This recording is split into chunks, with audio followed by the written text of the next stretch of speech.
네, 하나님의 말씀 요한복음 20장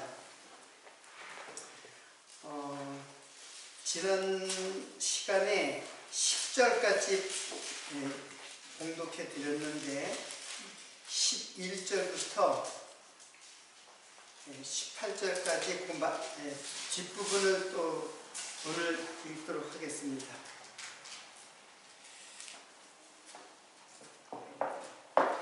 11절 마리아는 무덤 밖에 서서 울고 있더니 울면서 굽으려 무덤 속을 들여다보니 흰옷 입은 두 천사가 예수의 시체되었던 곳에 하나는 머리편에 하나는 발편에 앉았더라.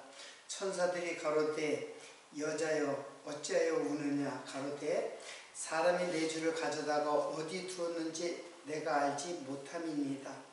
이 말을 하고 뒤로 돌이켜 예수의 서신 것을 보나 예수신 줄 알지 못하더라.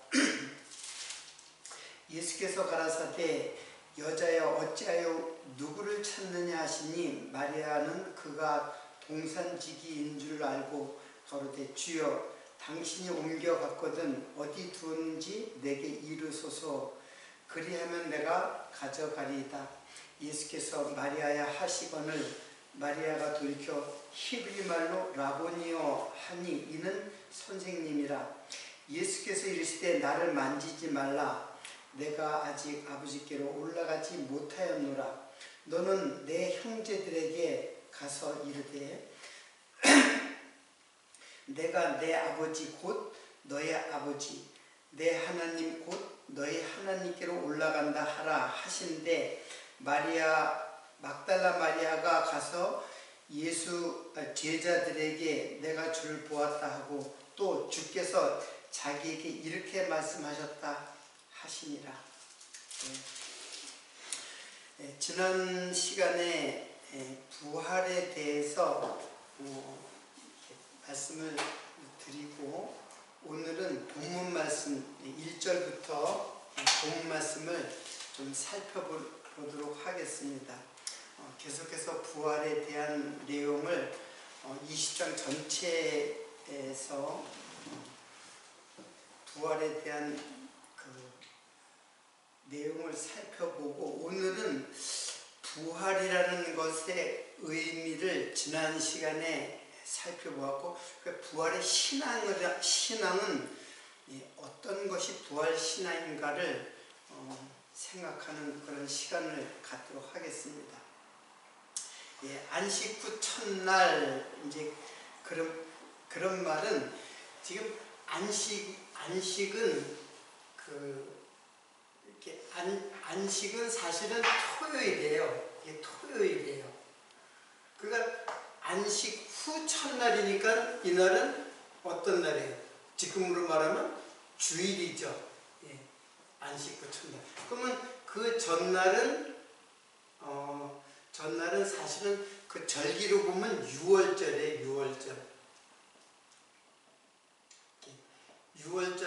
6월절 이게 이제 금요일이죠. 금요일. 예수님께서 돌아가신 날. 이건 이제 절기로 보면은 이제 그런데 이제 그 절기를 따라서 예수님은 그대로 그 절기를 하나하나 성취해 가시는 거죠. 금요일 날 죽으시고 6월절. 그리고 안식일은 절기로 보면은 이게 무슨 절이냐면은 바로 무교절이고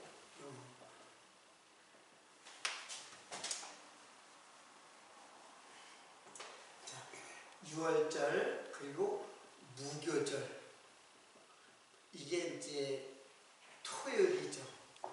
그리고 이제 예수님의 이제 부활 안식일 첫날 예수님의 부활이 이게 바로 초실절입니다. 초실절. 그러니까 이게 주일이죠. 주일. 지금으로 말하면 주일입니다. 금, 토. 그러니까 예수님의 죽으심이고 이것은 장사이고 이거는 부활이죠. 그래서 장사 지낸 지 이게 3일, 이렇게 해서 3일인 거예요. 사실 금요일 저녁부터 시작해가지고 토요일 온종일과 이제 그 주일 안식 후 첫날 새벽에 이제 부활하셨으니까는 그래서 이걸 갖다 3일이라고 해요. 만 3일은 아니죠. 우리가 지금 장사를 지내도 보통 3일장을 지내잖아요. 그 3일장을 지내는 것은 그냥 꼭 그 시간하고 관계없이 예를 들어서 누가 돌아가시면은 11시에 어느 정도 돌아가셨다면 그게 하루를 치고 12시에 넘어가면서 또 하루를 치고 그래서 그 다음날 새벽에 이제 발인하잖아요. 그런 것 다 그렇게 생각하시면 됩니다.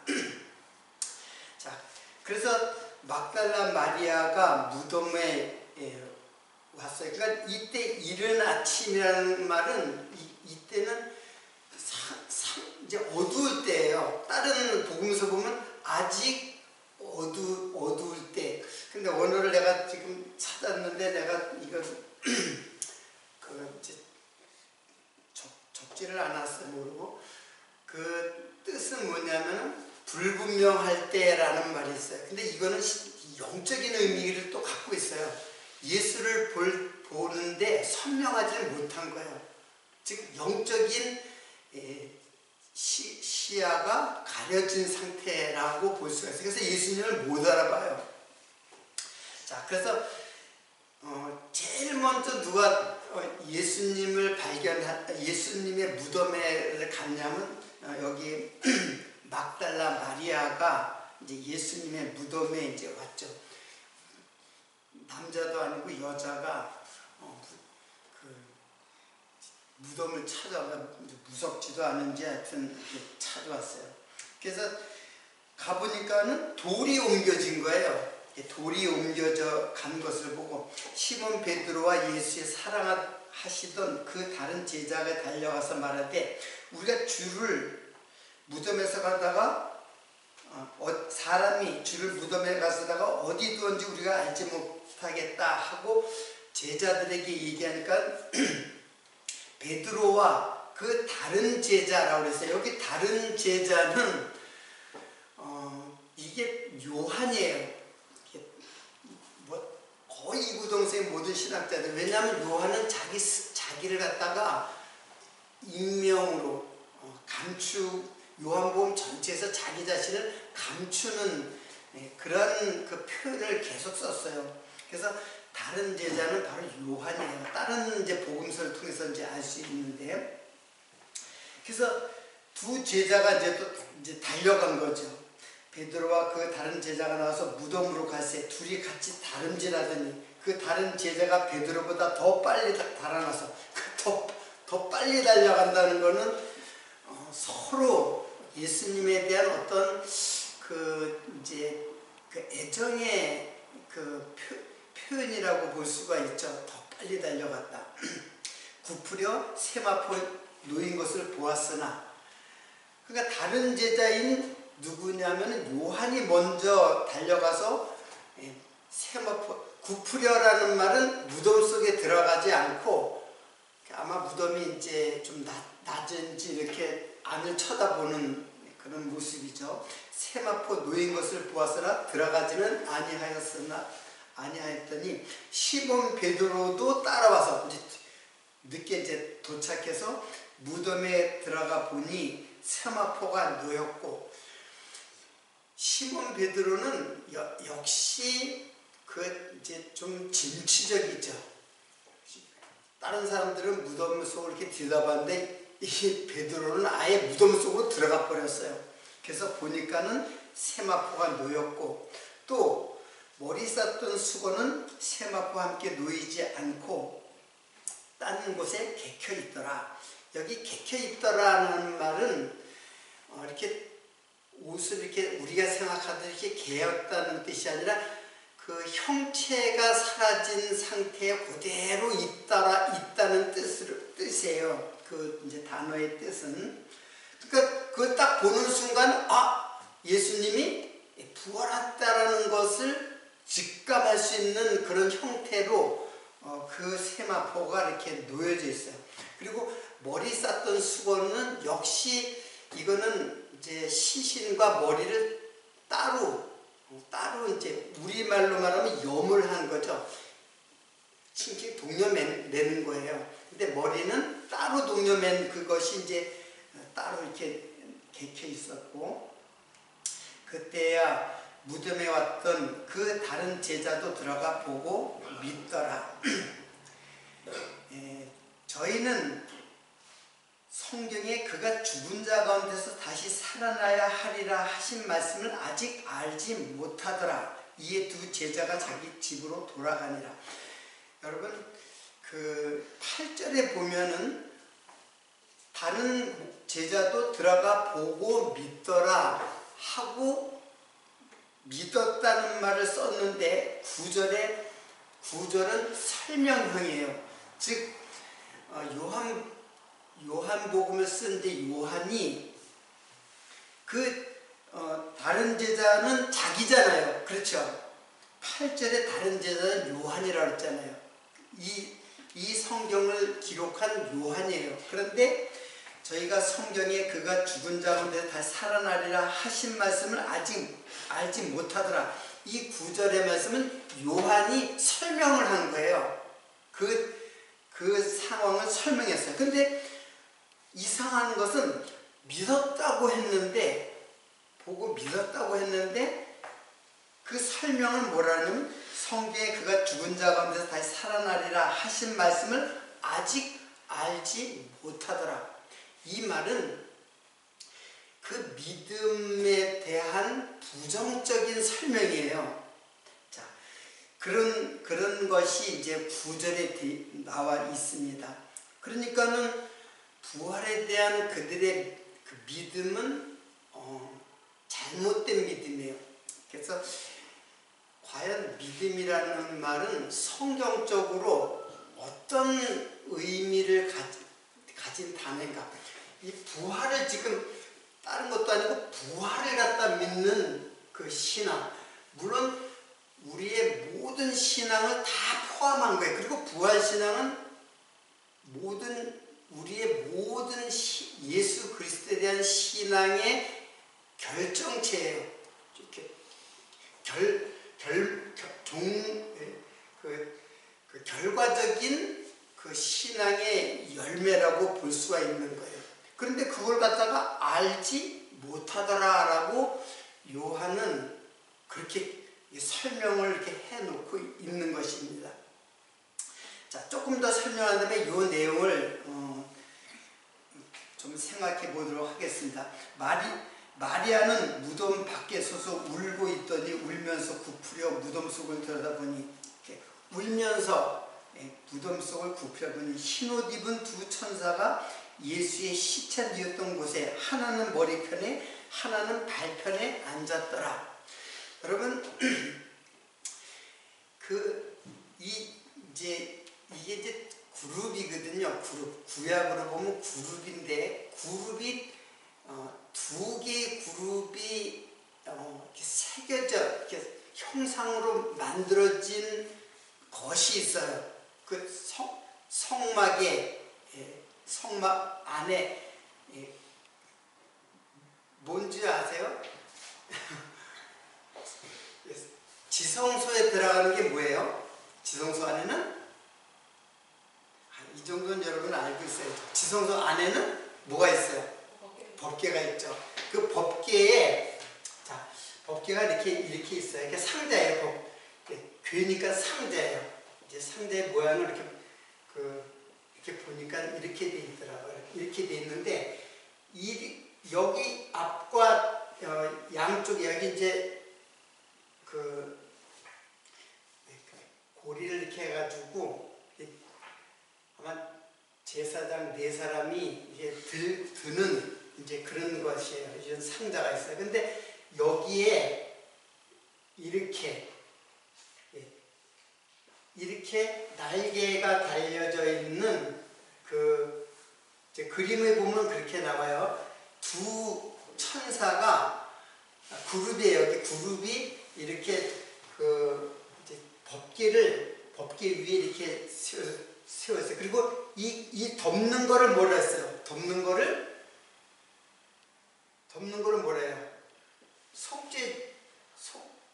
속죄소라고 그랬잖아요. 시은좌라고도 하고 속죄소라고 그래요. 그래서 이 피를 여기다 담아요. 피를 갖다 흥건하게 여기다가 이제 피를 뿌리는 거예요. 자, 이것은 무엇을 상징하냐면 이 속에는 바로 모든 이스라엘 백성들의 죄가 담겨져 있는 거예요. 이 속에는. 그래서 죄를 못 보게 이걸 속죄소를 덮는 거예요. 그래서 속죄소예요. 그래서 죄를 속한다라는 뜻을 갖고 있는 덮개예요. 시은좌라고도 하고. 자, 근데 그것을 천사가 못 보게 하는 거예요. 즉 죄가 보이지 않게. 그래서 죄를 속해주는 것이 이제 그것을 연상할 수 있는 그런 이 사건이죠. 즉 예수님의 있던 곳에 두 천사가 한편은 발편에 한편은 머리편에 있었다 그랬잖아요. 그러니까 이것이 무엇을 상징하는가를 엿볼 수 있는 구약의 이제 모형들이죠. 누구예요? 즉 속죄소, 예수께서 피 흘려 돌아가신 그 사건을 말하는 거예요. 그래서 실제로 천사 2명이 예수님 곁에 계신 거예요. 자, 자, 14절 그 말을 하고 뒤로 돌이켜 예수의 서신 것을 보나 예수신 줄 알지 못하더라. 예수께서 가라사대 여자여 어찌하여 울면 누구를 찾느냐 하시니 마리아가 그가 동산지기인 줄 알고 가로되 주여 당신이 옮겨갔거든 어디 두었는지 내게 이르소서 그리하면 내가 가져가리이다. 여기서 예수를 무엇으로 알고 있었냐면 예수님 딱 보는 순간에 주님 하고 해야 되는데 동산지기인 줄 알고 주여 당신이 옮겨갔거든 어디 두었는지 내게 이르소서 그리하면 내가 가져가리이다. 이제 그런 말씀을 하세요. 자, 여기 동산지기라는 말은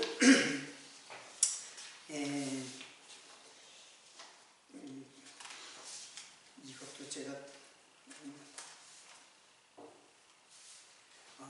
이게 케프로스의 거예요. 제가 좀 혹시 잘못했을 때 있는데 케프로스라는 말인데 케포스와 이게 합성어예요.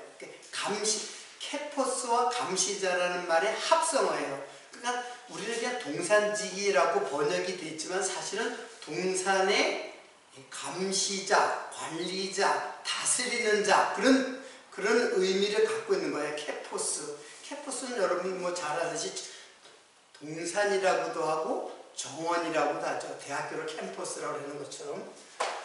자, 그러면은 지금 그 동산지기라고 했을 때 그러면 동산하면 바로 간을 생각해야 되잖아요. 즉 에덴의 동산. 그러면 아담은 바로 그 에덴 동산의 왕이에요. 지금 아담을 하나님께서 에덴의 그 다스리는 자로 임명을 한 거예요. 그 창세기를 보면 그 사람이 이제 아담이거든요. 아담을 에덴에 두사라고 하는 두다라는 말이 숨인데 그 숨이란 말이 임명했다라는 뜻이에요. 역할을 부여한다 그런 뜻이에요. 그러니까 뭘로? 다스리는 자로. 그러니까 에덴에 다스리는 자 그게 누구예요? 왕이죠. 아담을 에덴은 하나님이 계신 그 것에 대한 상징적 장소예요.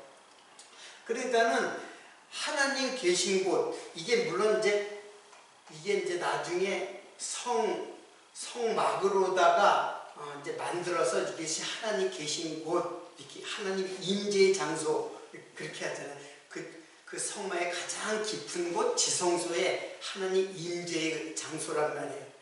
그러니까는 예수님께서 에덴을 갖다가 지금 에덴 동산 갖다 지금 동산지기로 알았다라는 것은 동산지기가 바로 에덴의 다스리는 자.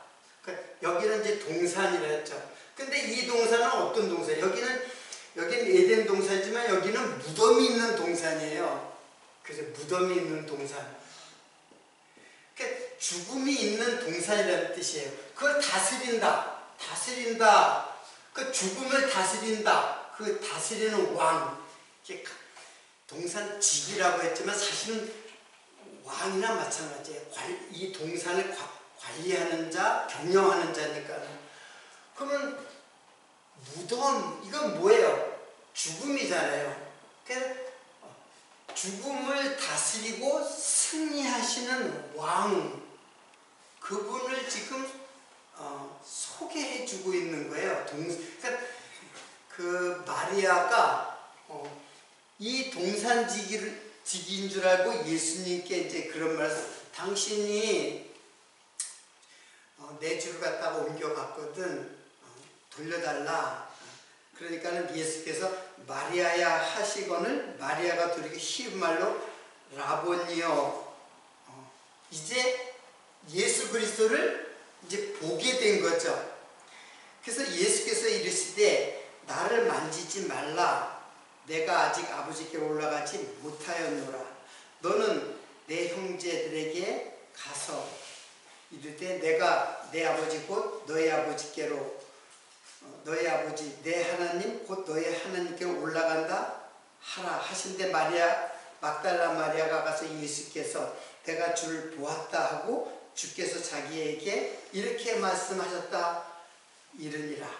자, 결국은 그 마리아의 처음에 시각에는 보이지 않던 예수가 이제 보여진 거예요.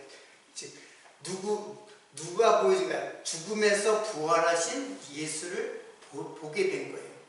그리고 이제 주여 그렇게 한 거예요.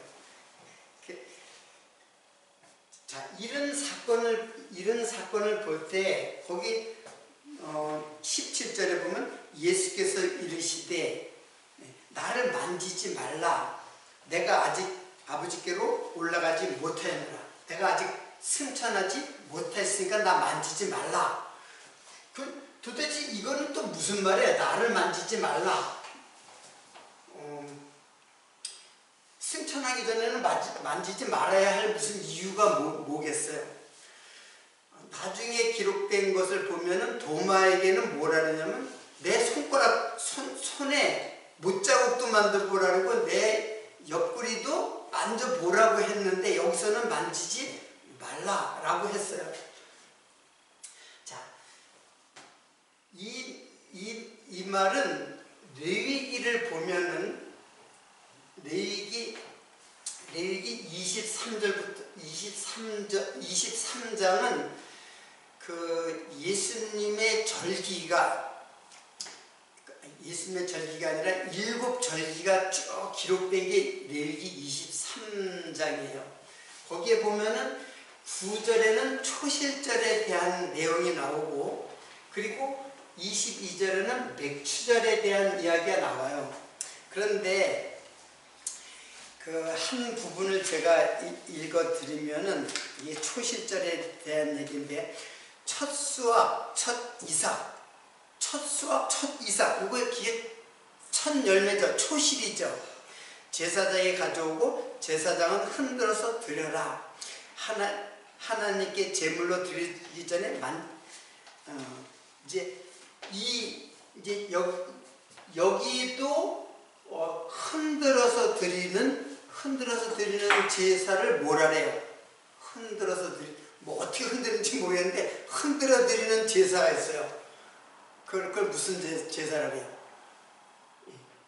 요제라고 하잖아요. 요제. 근데 초실절하고 맥추절에만 요제를 드리라고 해요. 그럼 요제라는 거는 뭐냐 하면은 흔들어 드린다는 말은 이거는 어떤 의미냐면 잠자는 자를 깨우는 제사라는 의미를 갖고 있는 거예요. 그러니까 잠자는 자가 만지지 말고 흔들어라. 흔들어서 깨운다라는 제사를 드려야지 만져가지고 확인하는 게 아니고 지금 예수님께서 지금 이 말을 굉장히 깊은 의미를 갖고 있어요. 그냥 보통 생각을 해가지고는 이 의미를 알 수 없어요. 여기서는 물론 만지지 말라라는 말은 없어요. 여기에. 다만 요제를 드리라라는 말이 있어요. 그 요제는 어떤 뜻이냐면 잠자는 자를 흔든다 그래서 특히 초실절과 맥추절에만 요제를 드려요. 자, 그러면 이 초실절 다음에 무슨 절기예요? 이 6월절이 이제 유대인의 절기의 시작이에요. 이게 시작인데 초실절 다음에 여기로부터 50일 되던 때가 무슨 절이에요? 이때가 맥추절이잖아요. 맥추절. 이걸 49에다가 이제 그것을 더해가지고 그 안식일을 더해가지고 이제 그 오순절이라고도 해요. 오순절. 자, 근데 초실절과 맥추절에는 어떻게 무슨 제사들이라고? 요제를 드리라는 거예요. 요제. 그럼 이 요제는 뭐냐면 다 부활이에요. 부활을 초실절은 예수 그리스도의 부활이고 맥추절은 예수 그리스도에게 붙은 자 즉 누구예요? 그게 성도의 부활을 지금 말하는 거예요. 근데 지금 이 사건은 초실절의 사건이잖아요. 그 맥추절은 이제 오순절, 사도행전에 나온 오순절 때 이제 50일 지났을 때 사건이고, 이때 예수님을 만지지 말고 제사로 하나님께 드려진다. 승천하기 전에 나 아직 하나님께 올라가지 않았다. 승천하기 전에 나를 만지지 말라. 이거는 구약의 그 절기를 지내는 요제를 의식해서 그 요제에 어떻게 보면 그 성취로서 예수님의 모습이에요. 그렇게밖에는 이거를 해석할 수가 없어요. 그러니까는 나를 만지지 말라. 나는 이제 요제로 드려지는 하나님의 제물이 된다라는 뜻이에요. 자, 그런 뜻으로 지금 이 말씀을 하신 거예요. 그러니까는 이제 그 마리아, 자, 그 에덴 동산에서는 아담과 누구예요? 아담과 하와가 있는데 아담은 왕으로서 실패를 했죠. 그렇잖아요. 다스리지 못했잖아요. 하와를. 다스리려면 잘 가르쳐야 돼요. 선지자 노릇을 해야 돼요. 그리고 제사장으로서 자기를 희생해야 돼요. 즉 하와의 죄도 담당을 하는 게 제사장이에요. 그래서 왕, 제사장, 선지자의 그 역할을, 즉 그런 임무를 다 맡고 하나님이 아담에게 그런 임무를 주셨는데 하와에게 그 임무가 실패된 거예요. 왕으로서 실패하고 제사장은 하와의 죄를 내가 담당해야 되잖아요. 근데 아담은 어떻게 됐어요? 하와의 죄를 오히려 자기의 죄까지도 하와에게 어떻게 했어요? 전가를 한 거죠. 반대로. 죄를 담당해야 될 자가 죄를 전가했어요. 얘 때문에 그랬어요. 얘 때문에 내가 죄를 지었습니다. 한마디 그거예요. 이 하나님이 주신 이 여자 때문에 내가 선악지식의 나무를 먹었습니다. 그러니까 아담은 실패를 한 거예요. 그 실패를 한 것은 이거는 장차 오실 마지막 아담 누구? 예수 그리스도께서 하와 이때 예수님에게 이 하와는 바로 성도죠. 이게 교회라면 이게 예수 그리스도라면 이게 교회잖아요. 그런데 여기에 교회 역할을 하는 게 누구냐면 바로 누구예요? 이게 바로 마리아예요. 자, 이 마리아들이 많이 있었잖아요, 그 당시에. 근데 이 마리아는 막달라 마리아예요. 그 마리아의 대표적인 마리아라고 생각하면 돼요. 그리고 이 막달라 마리아는 7 귀신이 들렸던 여자예요. 그리고 창기였어요. 그러니까는 7 귀신 들렸다. 자, 7 귀신 들린 여자. 이게 무슨 걸 상징하는 걸까, 이게? 자, 7은 항상 전체야. 완전하다라는 뜻을 갖고 있는 거예요. 그 귀신 들렸다. 완전하게 7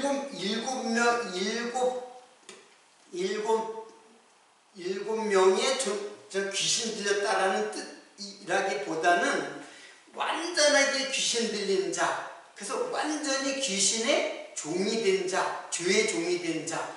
이게 뭐예요? 지금 이 마리아가 교회잖아요, 교회. 교회는 바로 성도를 말하는 거예요.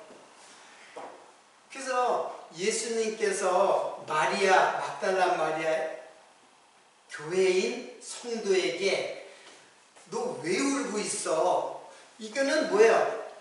이거는 신랑이에요, 신랑. 신랑이고 마리아는 신부예요. 그렇잖아요. 이게 신랑 신부잖아요. 이게 예수 그리스도와 교회에 대한 이야기고. 그러면 신랑 신부인데 내가 살아났는데 너 왜 울고 있어? 울을 일이 아니잖아. 너 왜 울고 있어? 내가 바로 신랑이야. 그런 거예요, 지금 마리아에게. 근데 마리아가 신랑을 못 알아보면은, 자기 신랑을 못 신부가 자기 신랑을 못 알아보는 것은 그건 뭐예요? 부활의 신앙이 될 수 없는 거죠. 이 신랑은 그냥 지금 내가 살고 있는 남편, 신랑 그런 게 아니에요. 남편과 아내, 지금 살고 있는 우리 남편, 아내, 이거는 그걸 모형으로 한 영원한 우리들의 신랑, 예수 그리스도를 말하는 거예요. 예수 그리스도가 이제 부활에 살아났는데 그걸 못 알아보면 나는 신부가 될 수 없는 거죠. 마리아가 결국에는 그 신랑을 알아보게 되잖아요. 근데 그 신랑을 알아보는 것이 자기의 능력으로 알아보는 게 아니에요. 예수 그리스도께서 자기를 계시하신 거예요. 자기를 계시해서 마리아의 눈을 어떻게 해요? 뜨게 한 거예요. 뜨게 했기 때문에 그래서 결국 마리아는 신랑을 알아보게 되고 이것은 곧 이제 부활의 신앙으로 우리를 인도하는 사건이에요. 왜 제자들이 예수님의 부활을 예수님 부활하신 모습은 안 봤지만 그걸 보니까는 이게 예수님이 부활하셨구나. 그래서 믿었다 그랬잖아요. 근데 거기 보고 믿었다 그랬어요. 보고. 그것을 보고 믿었다. 8절인가 9절에 보면. 그러면 우리들이 믿음이라는 게 도대체 신앙이라는 게 믿음이잖아요. 한자로다가 우리 믿음 하면 이게 신앙이잖아요. 신앙. 신앙은 반드시 내가 믿는데 믿을 신자에게 앙무하다, 바라보다라는 앙자거든요. 근데 무엇을 근거로 해서 믿음이 와요? 믿음은 절대로 스스로 생기질 않아요. 스스로 생기지 않고, 더군다나 성경에서 말하는 믿음하고 세상에도 믿음이 있어요. 근데 믿음의 근거를 세상 사람들은 자신의 눈으로 보고 귀로 듣고 오감으로 느끼고 그것을 통해서 믿는 것을, 그것도 믿음이라고 해요. 근데 성경에서의 믿음은 그것하고 전혀 달라요. 성경에서의 그 믿음, 신앙이라는 것은 그 근거가 어디 있냐면은, 이거는 인간.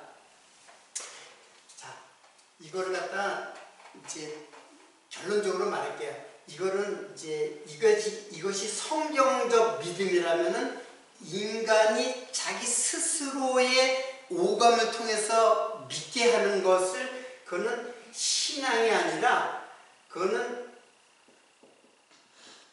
신념이라고 해요. 신념. 신앙하고 신념하고는 틀려요. 근데 많은 사람은 신념도, 신앙이 없는 사람들은, 많은 사람은 신념도 믿음이라고 말을 해요. 난 믿는다. 난 너를 믿는다. 나는 어떤 그 사실을 사실로 믿는다. 그러면 이 신념은 어디서 나온 거냐면 바로 인간 자기 자신의 감정과 자기 자신의 의지, 그리고 자기 자신의 지식, 인식, 그 인지. 그러니까 지금 제자가 보고 믿었던 거는 믿음이 아니라 뭐예요? 신념이에요. 보고 믿었으니까는, 에이돈하고 믿었으니까는, 보고 믿었으니까는. 그래서 나중에 도마에게는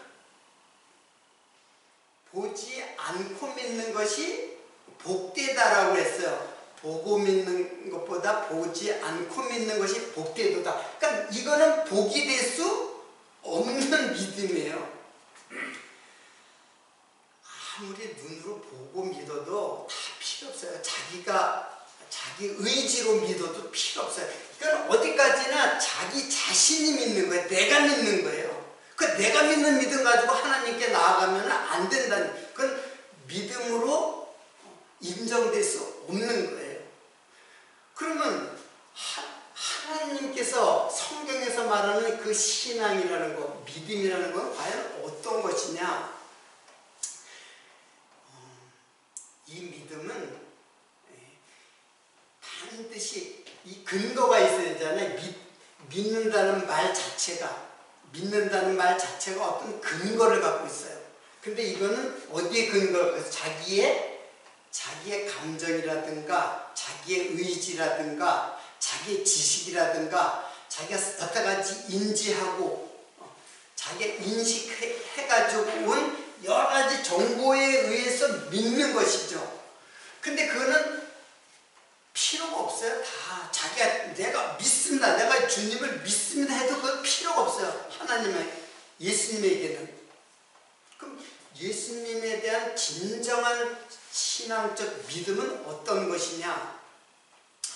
이 믿음은 반드시 하나님의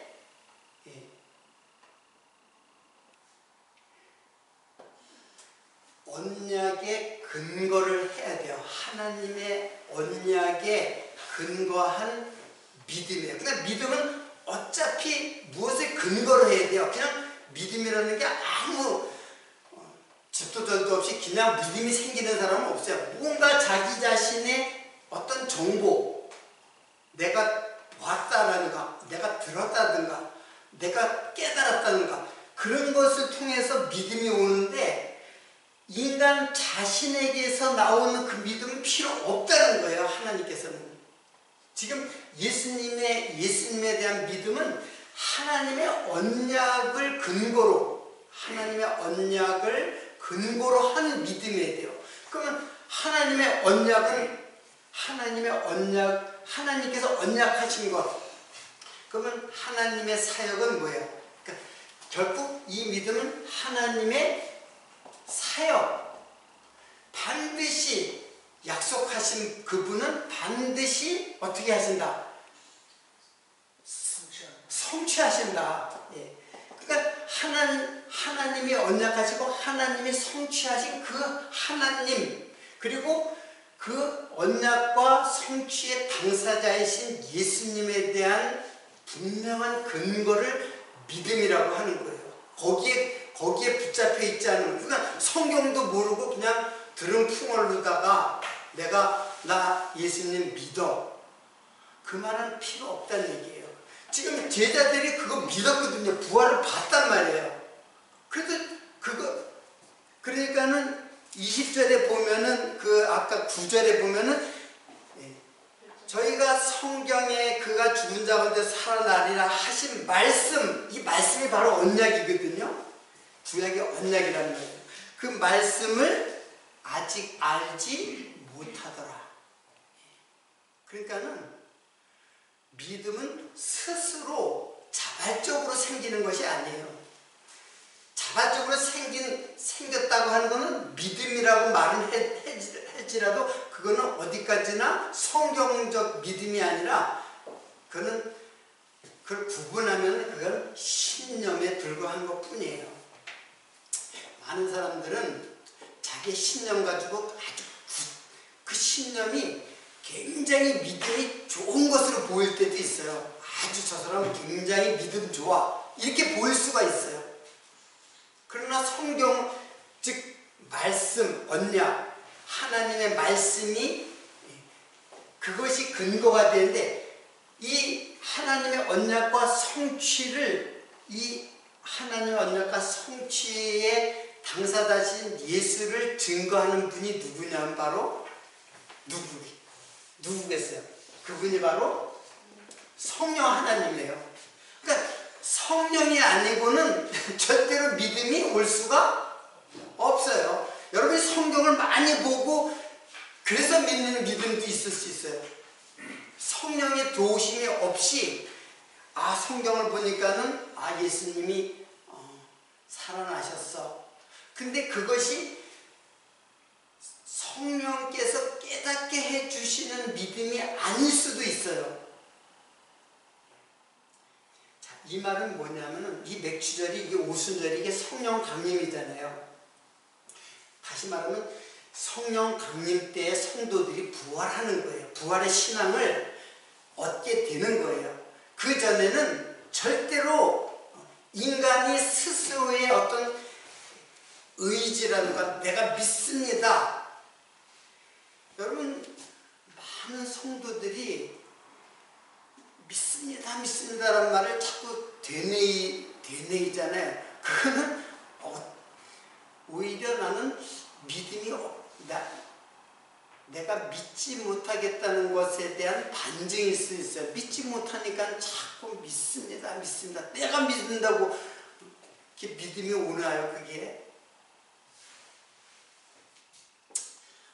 저도 그 신앙의 젊은 시절 때 정말로 기도원이라든가 그런 부흥 집회라든가 그래서 믿음을 달라고 막 그냥 정말 나무 뿌리라도 뽑을 정도로 그런 강렬한 믿음의 기도를 그러면 믿음이 오는 줄 알고 그렇게 기도를 했단 말이에요. 지금 많은 신앙인들이 그런 믿음을 갖고 있어요. 자기가 그래서 열심히 사역을 해요. 하나님이 사역하신 그분이 정말로 신실하시구나. 그분은 정말 신실하시구나. 그걸 예수가 증거를 하잖아요. 하나님이 신실하심을 예수가 죽었다가 살아나심으로 그걸 증거를 하는 거예요.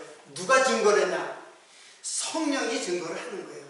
성령이 아니면은 절대로 그 믿음은 이 믿음이 될 수가 없어요. 그건 어디까지나 자기에게서 나오는 신념일 뿐이에요. 그래서 하나님을 그냥 난 믿는다. 이것이 과연 그 말에 대한 신빙성을 아무도 알 수가 없어요. 우리가 그걸 판단할 수도 없어요. 오직 누가 판단할 수 있어요? 성령 하나님께서 우리들을 판단하시는 거예요. 그거는 이 땅에서 판단하는 게 아니죠. 영원한 하나님의 나라에서. 그 믿음과 너 신부로서의 예복 가져왔어? 그게 신부로서의 예복을 입지 않는 잔치에 초대했을 때 예복을 입지 않은 자 쫓겨나잖아요. 쫓겨나서 밖에서 실피 울며 일을 간다 그랬잖아요. 그 예복이 뭐예요? 세마포. 즉 하나님께서 그 주인이 예복을 다 준비해 주거든요. 자기 옷을 입고 가면 안 돼요. 그 예식에는 자기 옷을 입고 가는 게 아니에요. 난 똑같은 옷 다 필요 없어. 난 내 멋있는 옷 내가 입고 갈 거야. 그거 입고 가면 쫓겨나는 거예요. 왜? 왕이 준, 그 잔치 주인이 준 옷을 입어야 되는데 그 옷이 뭐냐면 세마포고 예수 그리스도를 상징하고 그게 바로 예수에 대한 믿음이에요. 그걸 상징적으로 보여준 거야. 세마포. 하늘나라에 가면 다 세마포 입는다는 뜻이 아니라 바로 그 세마포가 우리들에게 믿음인 거예요. 그 믿음이 아니면은 우리는 하나님 앞에 예수의 신부로서의 그 자격, 그 믿음, 그걸 오늘 부활신앙을 통해서 우리들에게 알려주고 있습니다. 시간 좀 지났는데 오늘도 부활에 대해서 조금 부족한 부분이 있는데 다음 주에 역시 이제 19장으로부터 시작해서 마지막까지 연속해서 부활에 대한 의미를 살펴가도록 하고 오늘은 여기서 마치도록